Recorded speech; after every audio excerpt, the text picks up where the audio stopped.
Welcome to Club Domingo, brought to you by Cyclone Comics.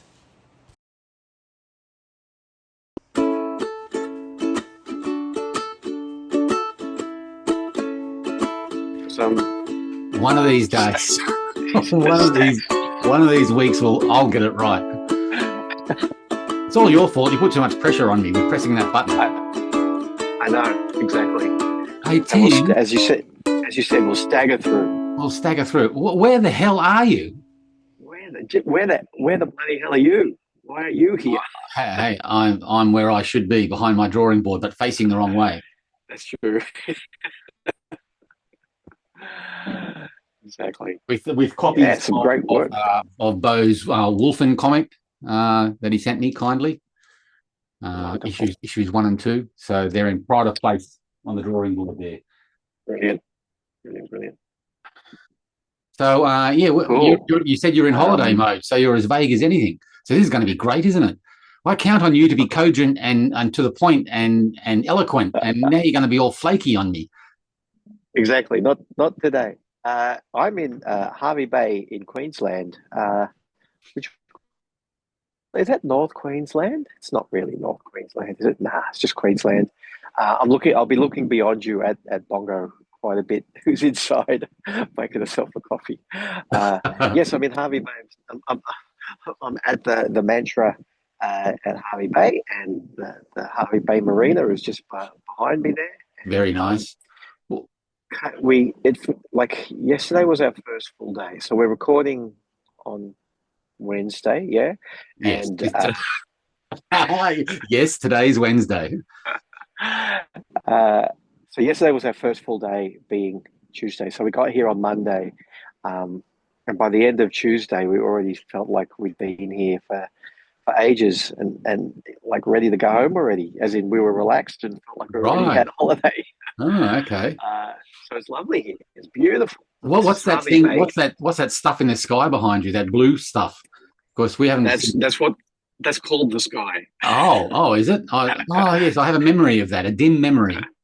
It's called the clear sky. Yeah, it's beautiful today. Beautiful blue sky. Yesterday we had clouds on the horizon, which were really nice as well, but no rain or anything. So yeah, really beautiful. I'm sitting like in the open courtyard of the Mantra, so there'll be people probably walking behind, etc. Okay. We can abuse them as they walk past. You can, because nobody can hear you. Oh, damn. Off you when you're walking. Oh. They apologised. So yes, we're here because today Thursday, tomorrow. No, today Thursday. No, today's Wednesday. Today's Wednesday.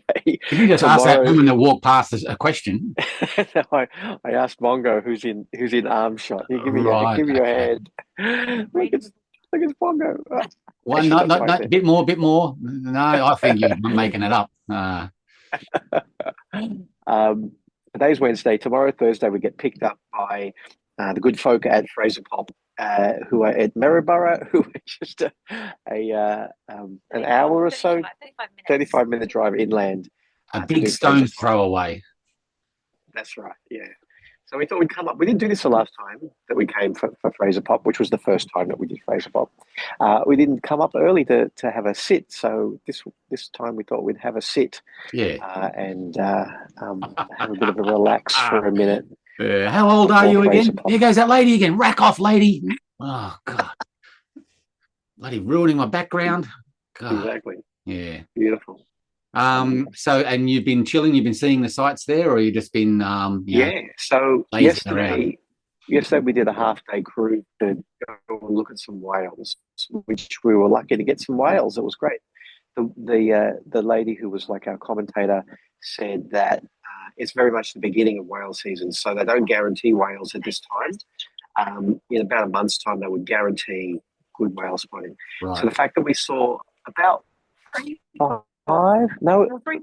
pods. Yeah, 3 pods. Wow. One of which had 3 whales in it, and the other 2 had 2 each. So it was really good. We didn't see them like jumping out of the water or anything, but we saw the tail a few times, and we saw them reaching for air. But yeah, it was just beautiful to be up at Gary, the island that used to be called Fraser Island. We sailed basically the entire length of.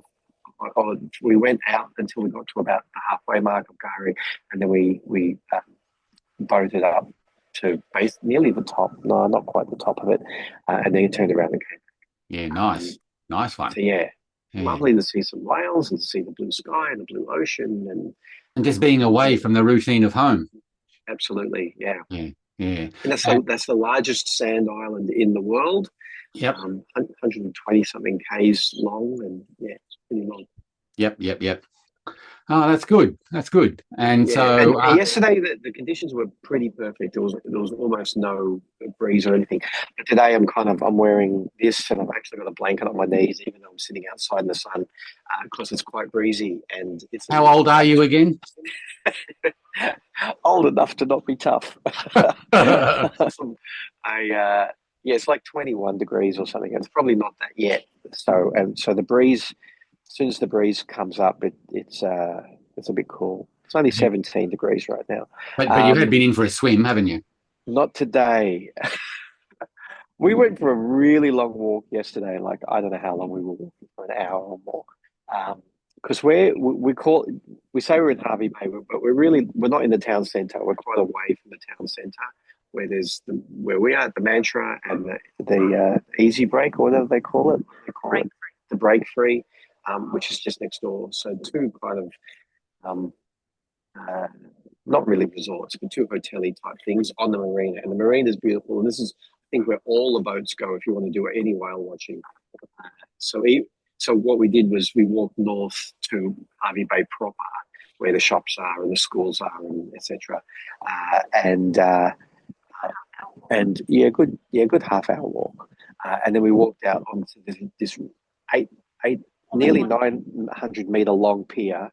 Right. It used to be 1.2 k's long. It's so long because it's so shallow. The water is so shallow. But in that walk, we walked past the beaches going, this is where we're going to swim. Where are the beaches? And there's not really no swimming beaches at all here. It's all so shallow, and there's no. It's quite a secluded, ongoing bay sort of thing. So there's no ocean waves coming in. Yeah. But I think you'd have to walk like 2 k's into the water before it was deep enough to swim. So, and I don't know for sure. But there was nobody in the water swimming, so there's not really much swimming. But we kind of booked this place because there is a heated pool. So I swam in the heated pool yesterday. How old are you? I think heated is old enough to enjoy a heated pool. This is nowhere near being heated. One end there was a jet where some warm water was coming out. I'm going, right, is that supposed to be the heated pool? Because you know how you make it heated. Yeah, that's right. You wear a wetsuit. You know what to do. You know what to do to keep the wetsuit warm. Yeah, absolutely. Yeah. I come from a family where we used to go water skiing, so I wore a wetsuit in my time. I know how that feels. It's nice. This so-called heated pool was not really that heated, let me tell you. Right. So it disappointing. Was I was adamant I was going to go for a swim so that somebody wouldn't say, "How old are you, you whip?" Yeah. But usually with heated pools, though, they up the chlorination as well, or it's a salt water pool, but they've got to ramp it up to kill all the bugs. Yeah, I guess so. You're right. This was salt water. Yeah. Right. But anyway, I went for a quick dip yesterday just to say that I did. And it was lovely. Nice. It was invigorating. Right. So you're getting back into today. It's quite breezy. So just up to my left is the local club. So it's not RSL. It's called the Boat Club. And it's really the prices are really good and it's beautiful, and they've got a view out to the marina that's even better than what you can see behind me here. And we just had breakfast there, and it was nice and protected from the breeze that we've got at the moment. So we sat out in the sun, and that was actually really nice and warm. So right here we've a little, and it's getting worse. I don't know. Are you hearing it in my headphones? Is it making A little bit. audio? Yeah, that's okay. Yeah, it's So okay. if it gets worse, we might Reboot or something. Yeah. No worries. But otherwise, it's just beautiful, absolutely gorgeous. And so you said you're being picked up tomorrow. Oh, yeah, that is lovely. Yeah, nice. That's beautiful. Smile, Bongo. Here we go. Oh, there she is. Hi. But she can't hear, can she? Also in the holiday. No, she can't. All right. That's the way it should be. Oh, God. Yeah. So no heavy subjects to talk about today. I just didn't realize that we were recording. Oh yeah. Yeah. I think that zoomed in on me because I did that. Anyway, whatever. So no heavy subjects today because you're in relaxation mode. Oh, yeah, you don't get as heavy as you like. Oh, okay. I'll sit here and go, oh, that's easily solved. So what have you heard on the news? Have you heard of Sam Neill's passing? And the screen freezes. That's... I heard Pat Oliphant? Sorry, are you back? Yeah, we're back. Yes, I heard about Pat Oliphant. Right. You didn't hear about Sam Neill? And Sam Neill, yeah. Oh, my God, how sad is that? That's really sad. Both giants in their fields, that's for sure. Yeah. Absolutely. Pat Oliphant is a huge figure in American political cartooning or political cartooning in general from around the world. Pulitzer Prize winner. Yeah. Expat Aussie. He's a wonderful cartoonist. So he passed. And of course, Sam Neill, that everyone, I haven't read a bad word against him yet about his career or him as a man, as a human being. So quite a surprise because he just got through a bout of treatment for a cancer that he thought he was over with, and something else took him. So don't know, but giants in their careers, and there are some people that are still hanging on in the world, and there are good blokes and good giants in their field that you want to hang around an extra 5 or 10 years, and they're taken from us. So exactly. Yeah. So Pat Oliphant, he was mostly doing American political cartooning, right? But once he'd moved, Yeah.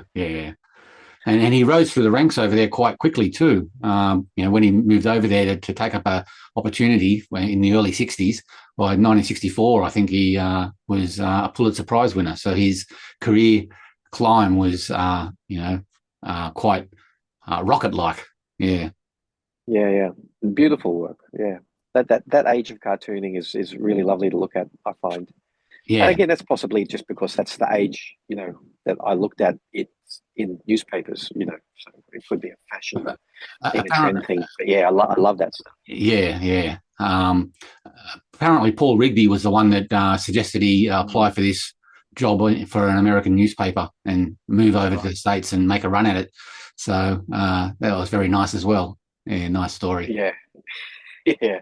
Rigby was the one that I would see in the Sunday telly. I think was the paper that we would get at my house. Yeah. He was the one that had the little characters that were hidden somewhere in the cartoon. Yeah. Yeah, little man with a hat and a little bird-like thing, I think. Is that right? Bird or a dog or something. That might have been someone else. But there were a couple of cartoonists that took up the whole hidden little thing in there, which was a nice bonus. I mean, if you weren't into the politics of the cartoon, as a kid, you could easily just go, this is the cartoonist where he hides things. Where's Wally?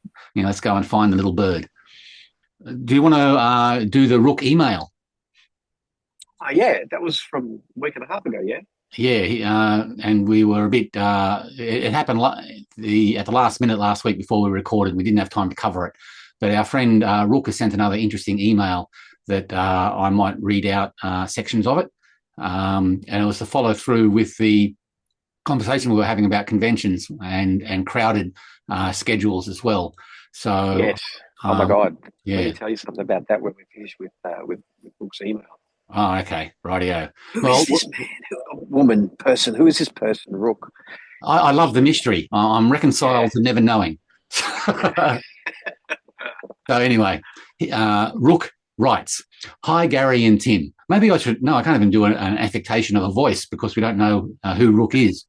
Anyway. Well, do it Do a different voice every time, Rook. Right. Anyway, it's a joy to see so much comics work getting done. That's seeing the progress of your team up story and a little bit of my Above my Undertaker right Patricia shoulder. story. Oh, yeah, hang on. It's not above my right shoulder this week. No, that's right. Yeah. Blue sky. Above my right shoulder. Yeah. So anyway, there are quite a few cons happening this month. Yes, there are. There's Other Worlds, Smash, Geek Expo, PCAF, Metro Comic Con, the Melbourne Comic and Toy Fair. So I thought I'd mention a few bits of con news that caught my eye. That's Rook's eye. Smash, that's the Sydney manga and anime show, almost pre-sold out with no Saturday nor weekend passes being available. Despite not appearing on the guest list, Aussie comic creators Queenie Chan and Karen Bigelhartz each ran workshops at this year's Smashers Con. Right. The Dark Knight Returns #1 has been completely redrawn by 50 comic professionals, and the few comics copies that exist will likely be auctioned off for charity at this year's San Diego Comic-Con. Paul Pope, Cliff Chiang, Daniel Warren Johnson, and the late John Paul Leon all contributed. That's an interesting point because he asked a question about that paragraph later on. PCAF is said to have be having more than 140 creators on this year's market day. Now, compared to the Perth Supernova, which when combining the comic guests with the indie press only had 47 creators, PCAF is having triple the guests with none of the entry fees. My questions for the both of you are, what are your thoughts on a collective redraw being done of one of your works? Well, that's really interesting. What are your expectations of a ticketed convention compared to a free and open one? And what makes you want to buy a ticket? Thanks for making a great show, et cetera, Rook. So was that the first supernova he was referring to, or just like as in 2021 or 22 or whatever it was? Oh, let's see. Now, compared to the Perth Supernova, which when combined, the most recent one I was assuming. Yeah, when I read the email when we first got it, I assumed that he meant the most recent supernova, but you're actually reading it saying the first supernova. 47? I'll read it again. Now, compared to the Perth Supernova, which sorry, Perth. Oh, yeah. I thought you said first. Yeah, no, Perth Supernova. Yeah, got you. Yeah, that sounds reasonable to me. Okay, so sorry, I've got some issues with my video. I'm trying to. What's the question, Rook? Sorry. The first question is, what are your thoughts on a collective redraw being done of one of your works? You want to start with that one rather than the convention one? Let's start with the convention one.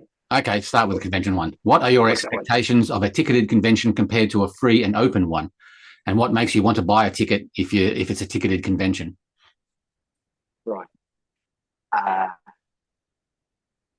So as a punter, my expectation of a ticketed event is that I'll get, it is the same for both of them, but that I'll get value for money because it's costing you X amount of dollars. And some of them are like, I guess, $5 or something to get in. And some of them are $65 or $105 or whatever to get in. So I expect if I'm spending a lot of money that there'll be lots there to do, not just lots there to spend more money on. And I think it's a common complaint from punters who go to an expensively ticketed event and find that once you get in, all there is more to spend money on. Yeah. Like in case the kiddies don't remember, like I worked in Supernova for years, 17 years. So that was definitely uppermost in my mind. Every time that we were talking about stuff, I'd be constantly looking for things beyond wrestling, like beyond the wrestling ring, which is something to do, to put on, some other kind of event like stuff that we could put on, to give the punters something free to look at beyond just going to panels, because then you expect to go to panels and all of that stuff. So that's kind of, I guess, the difference is, and if you're, I think if you're someone who has gone to a lot of conventions, you start to expect that the free ones are either a festival, which means that they're going to be quite arty in structure and presentation, or B, that they're really small and regional So one or the other, I think, is what you're kind of expecting. So if it's free, it's not even so much that I expect less. I do expect something different, I think. Right. Yeah. I'm totally the wrong person to ask, because I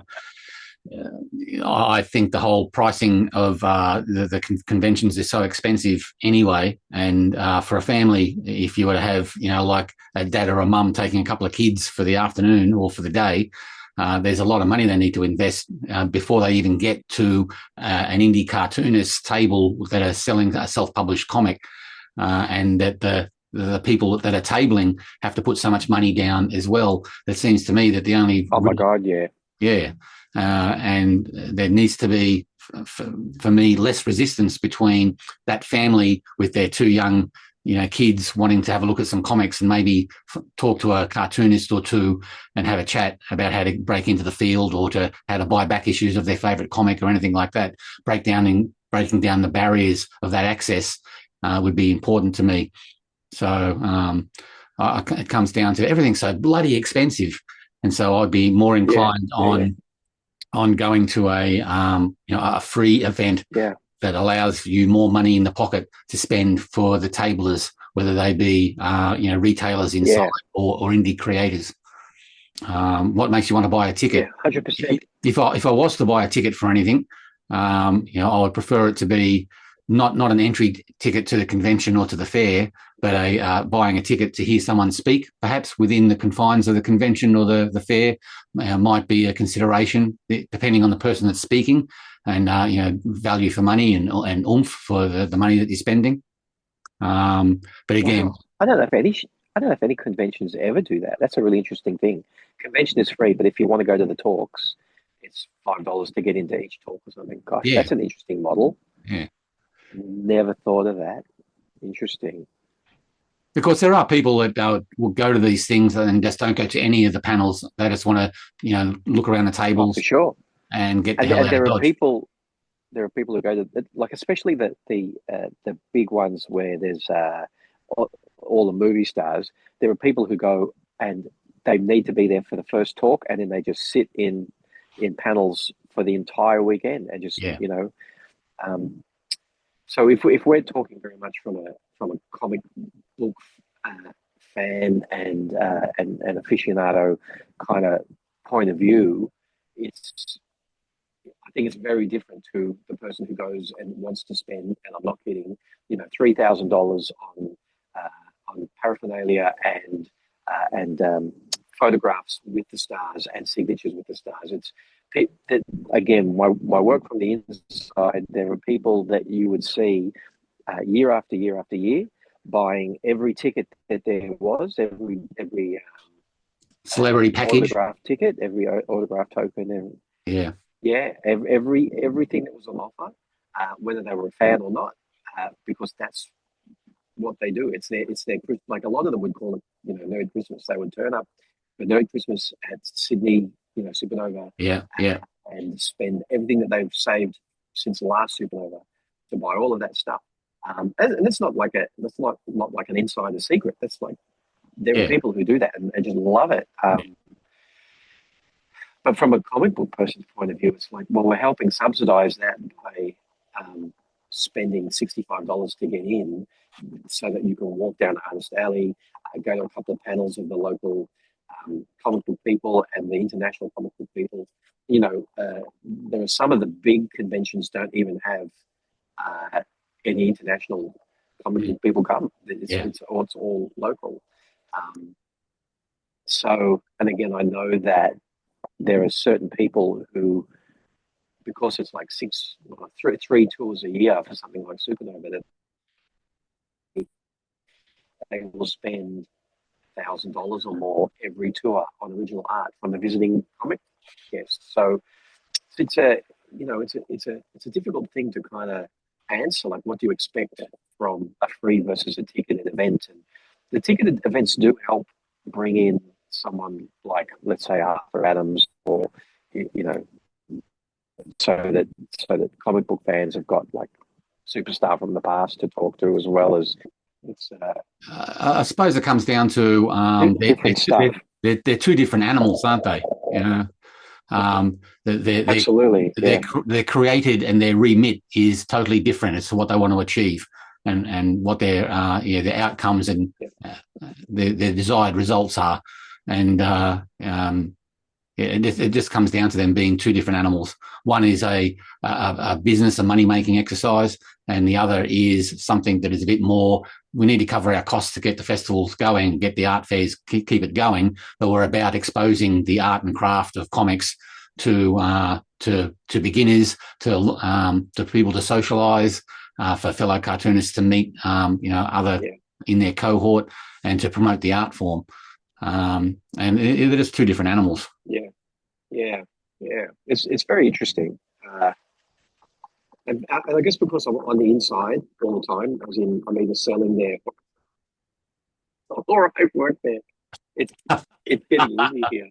It actually blew my iPad over. Those bongos attending to the Flotsam and Jetsam. So yeah, it's. Without getting into the gory details too much, generally in your time at Supernova, did it change much from when you first started to when you left? I mean, over that 15 to 17 year period, did the only in scale, I think. Right. So yeah, I think the scale changed significantly, and we were able to bring out more guests more often. But the prices kept going up as well. Yeah, everything's so expensive. It comes down to everything's so bloody expensive. More. Like PCAF is doing an extraordinary job at getting internationals, and they're mostly gathering the internationals from Southeast Asia, from what I can tell. Right. But that's not a bad way to attack it, I reckon.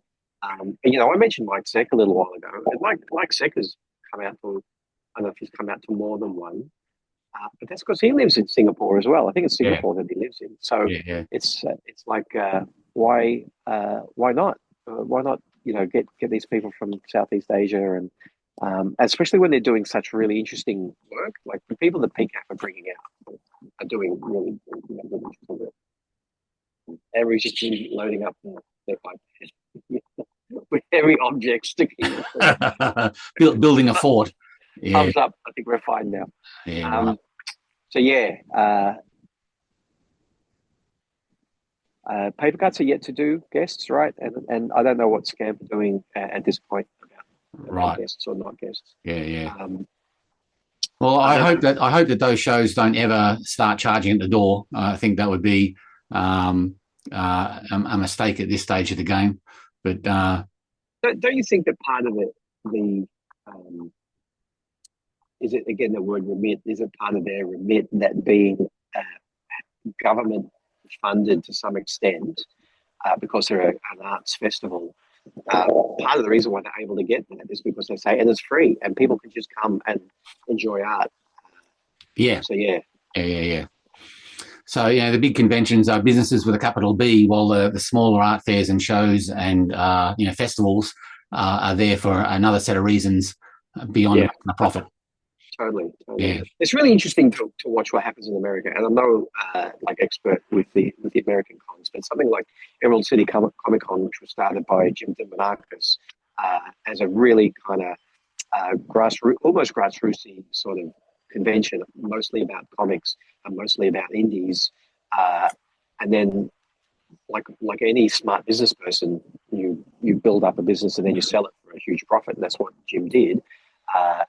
And nobody wants to go to it anymore because not nobody. Indie comic people don't appreciate it anymore because it's been taken over by, I don't know, Reed Pop or someone like that, and it's now genericized and is got nobody interesting going anymore and all of that stuff. I think Jim just started another convention about a year ago, again in a city that doesn't have much of a convention scene, to do it all again. People go, let's go to Jim's new con, because he's got a good rep and people love him. Like comic book people love him, and will if he starts something, people will support it. Right. If you don't know Jim terribly well, what was his name again? What was the surname? Dimonakos. I don't know what the name of the comic book chain was, but he opened. I think he started to make his good money through a chain of comic book shops. Right. And then I think then it was the City Comic Con after that.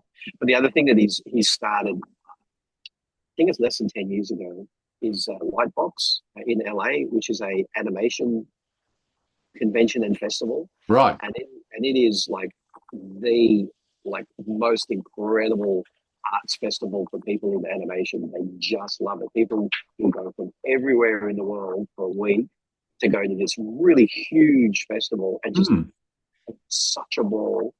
It makes you want to be an animator just to be able to go to this thing because everybody loves it and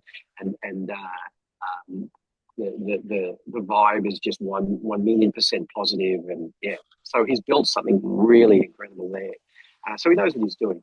And the other week, the T-shirt I was wearing was the Kirby Crackle T-shirt. We didn't mention it on air, but Kirby Crackle was like a nerd band that Jim was half of when it first started.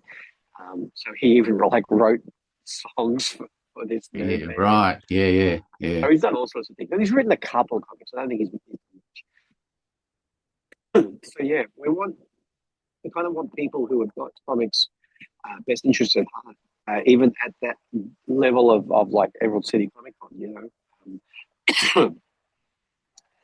Yeah. What are you writing down? What notes have you got going on there? I was just thinking of the next subject to talk about. Okay. While we're on cons, Anne-Marie and I just had breakfast at the Beautiful Marina over at the Harvey Paper. Anne-Marie and I were talking about what we've got coming up for the rest of the year, convention-wise.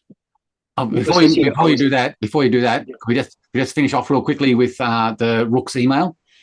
Oh well, it's more like it's still in relation to Rook's email because he was talking about how crowded the season is. He mentioned Smash. So the weekend just passed where Smash was on was also Otherworld Zine Fair. Yeah. And someone like Queenie Chan went to Otherworlds on the Saturday when the Zine Fair was on, and then went to Smash on the Sunday and table there on the Sunday. Right. So she went to both. I don't know too many other people who did that. But yeah, Smash is the biggest thing. So yeah, it's an extraordinarily crowded season. And Emery and I were just talking about how November seems to be like the last of it, and then it doesn't start up again until maybe March or April, and that's no longer the case either. Like there will be small regional events in January, even February for sure. So it lasts the whole year. And we were going to take, me and Anne-Marie, Greener Pastures was going to take as light on a season as possible, but there's been too many opportunities to not do that. Like I think not last year, but the year before, we did something like 16 events in 12 months. That's madness. And we just wrote down 1, 2, 3, 8. From August onwards, I've got 8 things that I want to do. Not all of them are 100% booked in, but most of them are. So I could easily be doing 8, and that will be every weekend in August. I'll be doing something in a different city. And the ones I can talk about are Canberra. Oz Comic Con have finally agreed to have me, which is fantastic. I always appreciate that. Yep. So I'll be doing Canberra Oz Comic Con and Wagga Wagga for Geek Expo, and then the other 2 weekends in August we haven't locked down, so I'm not really going to talk about them on the air just yet. And then Sydney Oz Comic Con as well in September, and then I'd really like to go to Make in Melbourne. And we've got the Rockhampton Gallery opening for the comic book exhibition here in November, and then the Scamp at the end of November. So it is really crowded. I can easily do more than one a weekend. Yeah, man. Both large and small. So yeah, it's and I'm looking like all of the ones I just mentioned, and a couple that I haven't mentioned because they're not totally locked into. I'm actually really looking forward to it. I don't want to have to cancel any of them. So I'm hoping that I can somehow figure out how to do 4 weekends in a row. Me and Bongo, 4 weekends in a row, and And honestly, it's actually 5 shows over 6 weekends. Wow. And Or still 5 stay married. events. And still stay married. It's the secret to our marriage, isn't it? Ah. Going to all these conventions is the secret to our marriage. Yes, she says. Yes. A very droll yes. Yeah. That's why we try to do something like this when the opportunity appears as well. So if we go to Melbourne, we'll probably stay for an extra couple of days. It's been years since we've been to Melbourne, and it's been decades since I sold Greener Pastures in Melbourne, which is why I want to go. Like, it'll be the first time I'll be able to buy comics in Melbourne since probably a Melbourne Ozcon, a Melbourne Ozcon, so back in the 90s. So yeah, sorry if I got you off track there for a minute. No, that's okay. The other point I think we've done with the talking about conventions. But the other question that Rook put forward was the Dark Knight Returns redraw. And I think was that the one that was called Shitty Dark Knight Returns? I think that's what it was called. What was it called? Shitty? Yeah, I think that's the official title. Was that the one by? Was that a Jam, or was that the one by? Was it Jim Mahfood? Someone like that. But redrew the whole thing. Oh, right. No, this is different people doing different pages. Okay. Yeah, I think it's been done several times in different ways than Dark Knight Returns. Yeah. And my opinion on the whole thing is, if it was to be auctioned for a charity, more power to them. But if it was any kind of other commercial endeavour to redo that project, I reckon that's a stupid idea. But why is that? Well, the original work is there to enjoy and to appreciate. Yeah. But to raise money for auction and to have different famous artists doing their interpretations of the page, that's a different thing completely, and more power to them. So I wonder what Frank Miller thinks of it all. Yeah. So have I got a copy of it? I've actually got a copy of the Weapon X project, which was the same. Nearly every page done by a different artist, redraw the entire. Oh, I didn't know about that. Yeah, when was that? Probably 5 or more years ago. Yeah. Right. Okay. And there was a project which I think stalled, redrawing the entire first issue of Love and Rockets. Wow. Okay. But I was watching what was happening with that. In fact, I think it was the same person who was organising the Love and Rockets one, did the Weapon X one, and have I heard of another one? Yeah. But was this a charity job, like to raise money for anything, or was it just an exercise? No, it's just an exercise, and no one's going to make money. They're just hoping to cover the cost of printing enough for the people who contributed. I think it's a great, fun idea. I think you're being a bit harsh, Gary, when you say you're just stupid. Yeah, would you do it? I don't think I'm being harsh. It sounds like fun. So the Love and Rockets one, the Barry Windsor Smith one, and the Dark Knight Returns one. They sound like. Oh, that's right. There was Barkira, which was redrawing Akira with Simpsons comics, but everybody drew a different page, and I might be mixing that up or mashing it together, or maybe they're the same project done in different ways. But I'm pretty sure animators do the same thing. So there's like an episode of Sailor Moon where they cut it up into, I don't know, 1 second lots, 3 second lots, 10 second lots, I don't know. And everybody got a share and reanimated that 1 second or that 5 seconds or whatever it was, and sent in their part of, and then somebody edits it all together into this, it's so crazy to watch, but it's actually really fun because people don't take it, don't treat it.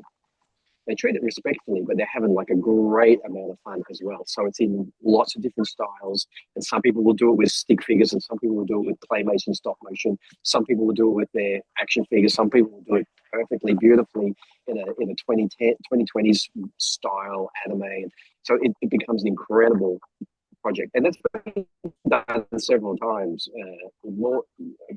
the Sailor Moon one was reasonably famous, I think. So these kind of jam things for artists who I think they're often for artists who don't want to commit to doing 30 issues of their own comics. That's too big a project. But if somebody says redraw this page, they kind of go, yeah, that sounds like that's a good doable. fun thing to do. Yeah. Oh, good luck to him. Yeah, it's not my jam. I would See what I did there? Not my jam. 100. Very good. Get out of the way, old man. 100%. Oh, that old man's probably younger than me. No, definitely not. The demographic here for I think both the people who live here and the people who are holidaying here is we're pretty young, Emery and I. The demographic. No, you can say it. More my age. Go on, you can say it. No. Even your demographic. It's nice and laid back. I feel like it's very laid back. That's very nice of you to say. I'm no longer in the sun. I feel like moving further back into the sun again. What was I going to say? I would really love for the first issue of Greener Pastures to be done as a jam comic where everybody redrew a page. That would be amazing. It's 20 pages, 20 artists. Incredible. I'd love it. I would 100% love it. I don't think I would run it. I don't think I would want to run it, but I would probably run the Kickstarter and officially publish it under Greener Pastures Comics. I would do that. If somebody wants to start organising it, I would probably not run it, but I'd probably be, what would you call it, a little bit of a not control freak, but I'd like to see what's going on and okay things. But if somebody else wants to run that project, I would be in on that. Absolutely. Yeah, I could see that happening, actually. I can see it happening. And on my to-do list, like for about 3 years in the run-up to, is it Cerebus's 50th anniversary of the first issue? I can't remember what anniversary it is. I was thinking I would consider organising a redraw of Cerebus #1. But again, after doing Greener Pastures #8 as a jam, it's I don't think I've got the energy to do it. It's so time consuming. But I would love someone to run that because I would definitely be in that as well. I think it's a great way to celebrate an anniversary. And if people are doing something interesting with their page, it's actually really, I find it, as a fan of Dark Knight Returns, I would absolutely buy Jim Mufflin's shitty Dark Knight Returns to see what he did with it. I don't know if he's copying the layout or whether he's redoing layouts and just redrawing or what. It sounds like a big project to do the whole thing yourself, though. I wouldn't redraw anyone's comic from scratch myself, but I definitely continue to like add a page to projects like that. Sounds like great fun. Yeah, you weirdo. Yeah. Draw more comics more often, just not someone else's. Other people's. Yeah. Exactly. Did you hear or have you seen? You might have missed the fact that Neale Blanden has hit the internet, has hit YouTube. I just saw that this morning when you reshared it. So yeah. So what's that? He's got a camera. Over his drawing board. And he waxes lyrical about his origins and how he works and advice to people and stuff like that. It's a great first episode. He's feeling his way, but he had a pencil page in front of him and he started doing his thing. So it's called Neale's Comical Times. So I'll put the link down underneath in the show notes. But another show that I think might be worth following for to get some information, some advice, and look at a real cartoonist doing some real cartooning. Yeah. And Neale's work is like is really fun. Like, how would you even categorize it? I mean, it's full broad cartooning. It just kind of is flexible all over the place. It's a conflict of terms here, but he's a traditional alternative cartoonist. Alternative. Alternative's been around long enough that you can have traditional. Yeah. 100%. Yeah. Unique style. Yeah, and he's an educator as well, so he's probably like saying stuff that's worth listening to, unlike you and I. Yeah. So I think we'll give it a couple of episodes, and he'll warm up to that, and it'll be something else to put on the to watch list while you're working away in the studio.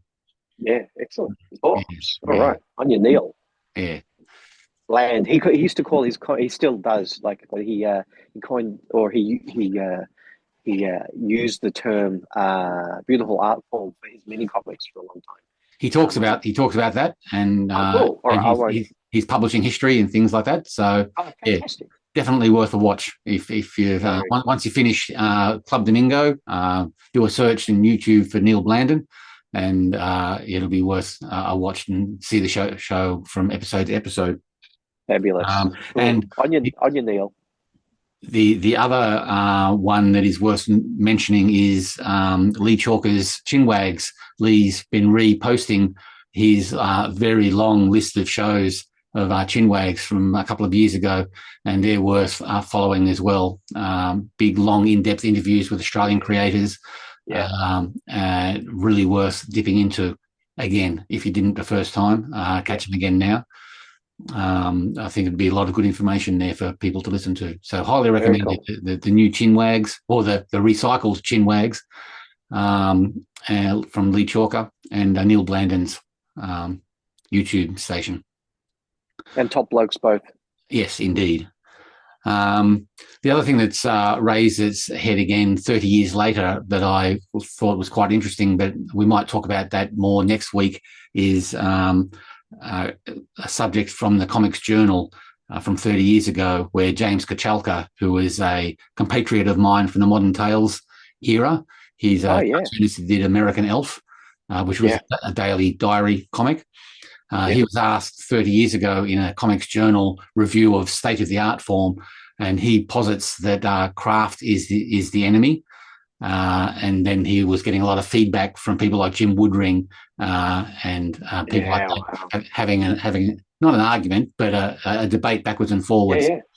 And what's the author, Helen Chazan has revisited that in today's context as well, and there's an article on the Comics Journal website which I'll put a link down to, reviewing the original conversation, but also positing a few relevant modern day things like AI and the lack of craft in any AI images that have been created and things like that. So have we talked about craft and draftspersonship and those kind of skills, how important that is? Not to any great extent, I think. No. Right. That might be a good subject for next week. Yeah, I think so. Because there's been some really good, like on Paul Gravett posted on his Facebook page a link to this Comics Journal Revisit 30 Years Later article by Helen Chazan. And let me just get this up here. There's some interesting comments that I wouldn't mind reading out to get your feedback on.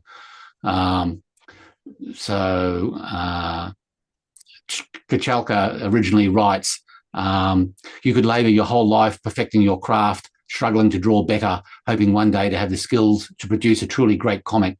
If this is how you're thinking, you will never produce that great comic, this powerful work of art that you dream of. There's nothing wrong with trying to draw well, but that is not of primary importance. What every creator should do, must do, is use the skills they have right now. Just look within yourself and say what you have to say. And that was only one paragraph of a longer piece that Kochalka put forward. But people like Jim Woodring replied with, craft is control. It is the ability to create according to one's intentions, not in spite of one's limitations. I thought that was a ripper as well. And then Scott McLeod chimed in. I'm on the record saying that craft is an inseparable part of the creative process. But in the real world, a lot of comics artists really do put cold skill on a pedestal and never make those great intuitive leaps that put those skills in perspective. There's no way to skip the hard work of learning our craft, but I hope we haven't given anyone the impression that hard work is all it's going to take. Getting from poor to fair to good to great isn't some kind of straight path of incremental steps. If you're working on your skills every day and just assuming that inspiration will come if you work long enough, you could be waiting for the rest of your life. I thought that was a great comment. And then on the Gravett's Facebook page, someone, a guy called Knutson, commented, it seems to me just an art version of the perfect is the enemy of the good argument, that people delay doing a good thing because they lack the ability to do it perfectly. if people never tell the stories they are burning to tell because they feel their craft is not there yet, then learning craft just becomes procrastination. I thought that was a really interesting comment as well. Yeah, it sounds to me like everything that you read, including James Pacholka's first point, comment, yeah, first point, are all saying the same thing, which is you make what you can now with what you've got now, and it's the same of any practicing artist, really. If you're a practicing artist, I think I know the word practicing there has two different meanings, as in practice means to go out and do drills and to practice certain skills, and practice, if you're a practicing doctor, means no, I'm a doctor who is actually doing the work. And I think the reason why the same word is used both times is because as you're doing the work, you're practicing the work and you're getting better at the work. And any practicing artist, whether you're a cinematographer or a poet or a comic book artist or whatever, as a practicing artist, you make the work and you get better while you're doing it. And then if you're somebody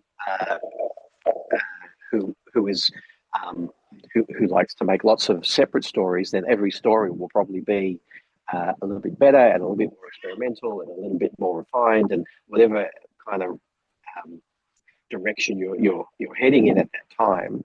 If you're somebody like me who's kind of just working on the same project long term, it just means that over the long term, people are going to read issue 1 versus issue 30 and find that there is a difference in inverted commas skills, skill level.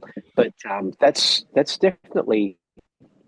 I think that all of them were saying the same thing, which is don't wait until you're good, again, inverted commas, at what you want to do before you do what you want to do. Yeah. Doing it will make it better.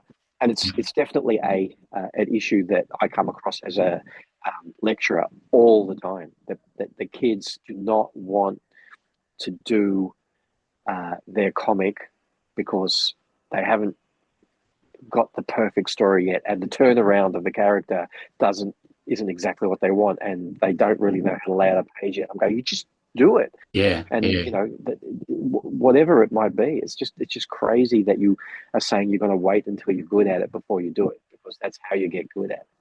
And even the work along the way, I was thinking of Barry Windsor Smith's Conan. There's no way that those early issues of Conan that I would want to have replaced by a modern version, a more recent version, skilled version of Barry Windsor Smith's artwork. Absolutely. I love those early ones for what they are. Same with early issues of Cerebus. Just as two examples. I think we have talked about this before because we use those two examples a few times over the time that we've been doing this show. And that's a great example of, no. I wouldn't want to replace those early Conans with a later Barry Windsor Smith coming in to interpret them with his modern, his recent style. Yeah. No way. And, you know, someone like Kacholka, who's definitely somebody to be respected and to listen to what they have to say. But honestly, he has a cartoon style, and I haven't read a lot of his work, right? So just Kacholka or you, Gary, can just shut me down. But he already had the style that he wanted, so it's easy for him to say, "Don't wait," you know, because he already and his craft. Really did, his craft was quite minimal to get to his output that he needed. There was a daily diary comic, so he needed a style that was fast and immediate. And so his skill level, his craft level was different to someone like a Barry Windsor Smith, who approaches things or was not doing a daily diary comic. If Barry Windsor Smith was doing the same kind of job, his art style would be different because of the timing involved. Yeah. This is part of the reason, honestly, it's part of the reason why, going back to that whole redraw jam comics thing, actually appeals to me. Because can you imagine how many pages in Barry Windsor Smith Monsters, right? Is it 300 pages or something crazy? Yeah. Can you imagine if we got 300 different artists, some of whom respect craft to the level that Barry does and want to draw something just, you know, beautiful panels, etc., and then give James Kacholka to do a page, and how he would have to figure out how to distill the emotion into his fat art line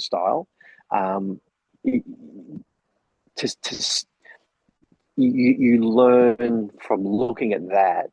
Is there a reason why monsters couldn't actually be drawn in a style much different to what it was? It just wouldn't have the same emotional impact, the same visceral impact, the same kind of nightmarish um, content to it if it was drawn by somebody who's doing like by Neale Blanden, right? Right. Or James Yeah. Chaloner, Yeah. it would be completely different, and the impact would be different. So I think that your mastery of craft will impact at some point to what level the story you're trying to tell will be as effective as you want it to be.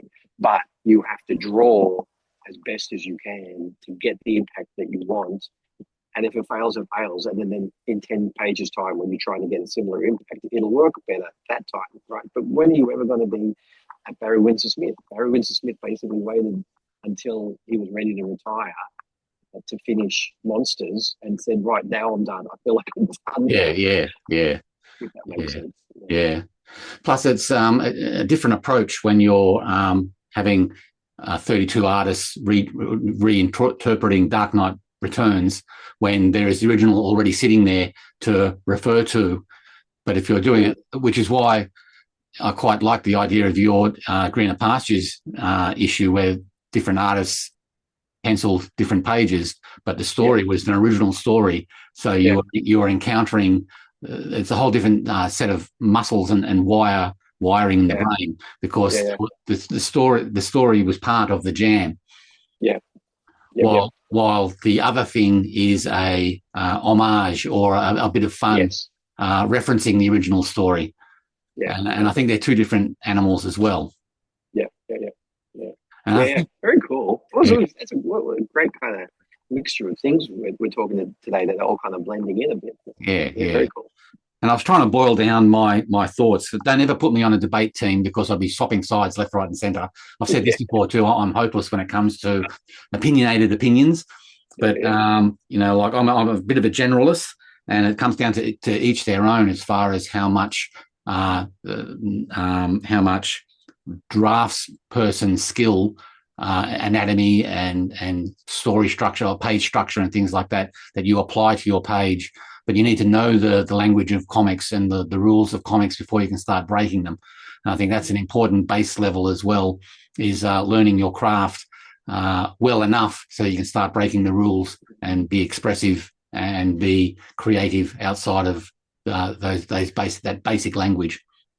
Can I argue with that right now before you go on to your next point? Or that was your point? That was my point. Okay. I think cartooning and comics specifically are uniquely positioned, or used to be at least uniquely positioned, where people would make them without knowing the rules, and therefore were breaking rules they didn't even know existed. Especially in I feel like in the mini comic boom, which were 80s and 90s, before understanding comics. I feel like understanding comics was a watershed thing that changed everybody's way of approaching how to make comics. And before that, there was not a lot around other than Eisner's sequential storytelling that really broke down really how comics really worked. And I think most people who made mini comics didn't really care to know anyway, and were just making comics. And because of that, they were really strongly creating a style of their own, and style of cartooning, of visuals, but also of storytelling and page layout that they wouldn't have come up with if they had read Understanding Comics first and went, oh, I have to understand what the panel to panel transitions are all about. And it's like, man, sometimes I wish that book had never been written for people who are just wanting to make some interesting comics, because they're already pulling life out of their creative journey by reading that book. I think that book is extraordinarily important and incredibly well written. And every time I mention it in class, I tell my students, do not read that book until you've made 100 pages of comics. Good point. Yeah, very good point. Yeah. And I think that's coming from the outside, but Yeah, well, actually, Neale Blanden refers to the fact that when he was starting out, that there was no how-to books to lean into, that he had to piece his knowledge together the hard way. There was no real internet around. There was no... Yeah, exactly. That's exactly what I mean. Yeah, yeah. And look what happened to him. So... Yeah. Maybe that's not a good argument. Yeah. Love you, Neil. Love you.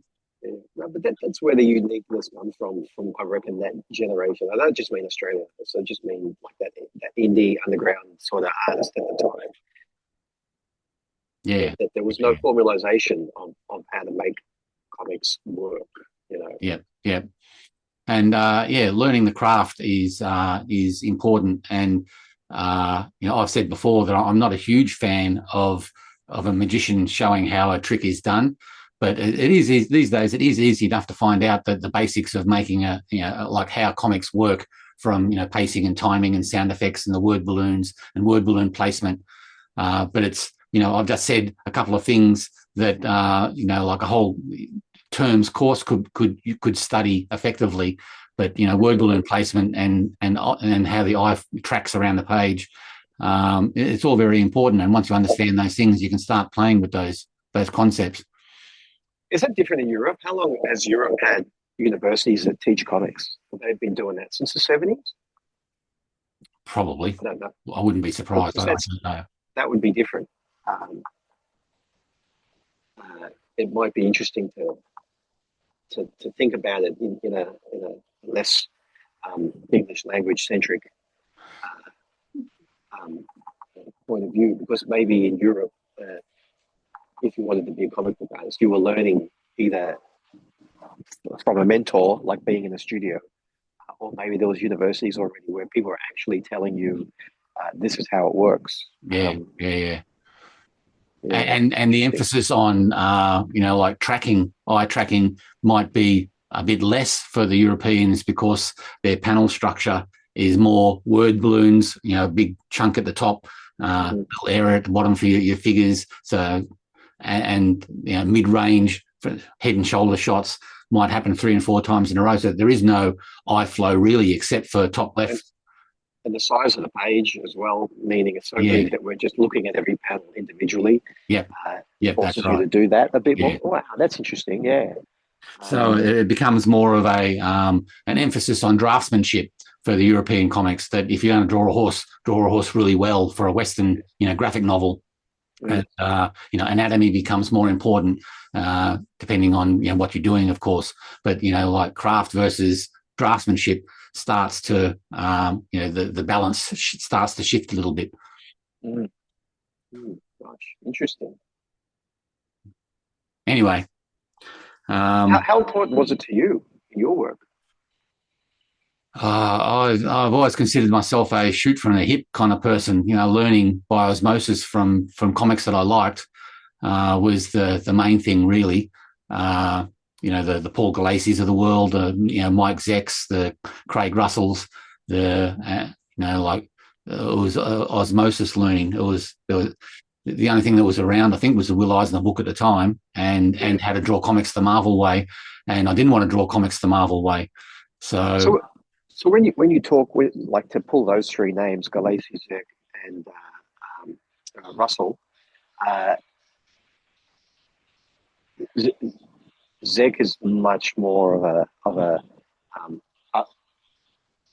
I guess, trying to think of the right way to say it, less experimental. He's much more of like the kind of guy that would do a page a day every day for Marvel, and do two issues a month if he was able to get 2 books to work on. And while Gulacy and Russell were probably a little bit more interested in pushing the art form. Maybe that's a good way to say it. So when you're looking at those 3, like, the first thing I think of is the amazing anatomy that the 3 of them, have different ways of approaching, but amazing nonetheless.